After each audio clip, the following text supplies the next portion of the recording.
ছাত্র জনতার গণ অভ্যুত্থানের স্মৃতি ধরে রাখতে গণভবনকে জাদুঘর করার বিষয়ে সিদ্ধান্ত চূড়ান্ত হয়েছে বলে জানিয়েছেন আইসিটি উপদেষ্টা নাহিদ ইসলাম। জুলাই আগস্টের ছাত্র জনতার অভ্যুত্থান এবং গত ১৬ বছর আওয়ামী লীগ সরকারের স্বৈরাচারী শাসনের চিত্র তুলে ধরতেই এই সিদ্ধান্ত। দুপুরে গণভবন পরিদর্শন শেষে নাহিদ ইসলাম কথা বলেছেন। এ সময় তার সাথে ছিলেন শিল্প উপদেষ্টা আদিলুর রহমান খান এবং যুব ও ক্রীড়া উপদেষ্টা আসিফ মাহমুদ।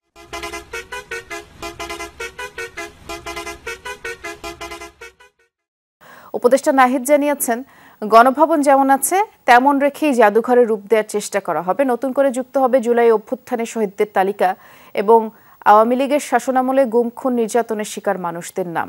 থাকবে আন্দোলনের ৩৬ দিনের দিনলিপি। আর জাদুঘর তৈরির কাজ ত্বরান্বিত করতে বিশেষজ্ঞদের নিয়ে কমিটি করা হবে বলেও আইসিটি উপদেষ্টা জানিয়েছেন।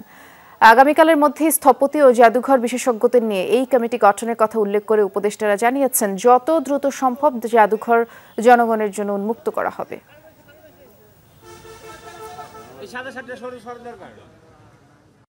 জনগণের উপর যে অত্যাচার, নিপীড়ন, গুম খুনের যেই স্মৃতিগুলো আছে সেগুলো সংরক্ষণ করে এই গণভবনকে একটি জাদুঘরে রূপান্তরিত করে জনগণের জন্য উন্মুক্ত করে দেওয়া হবে। অনেক রক্তের এবং আত্মত্যাগের ভিতর দিয়ে আমরা কিন্তু এই ৫ই আগস্টের মুহূর্তটি পেয়েছি।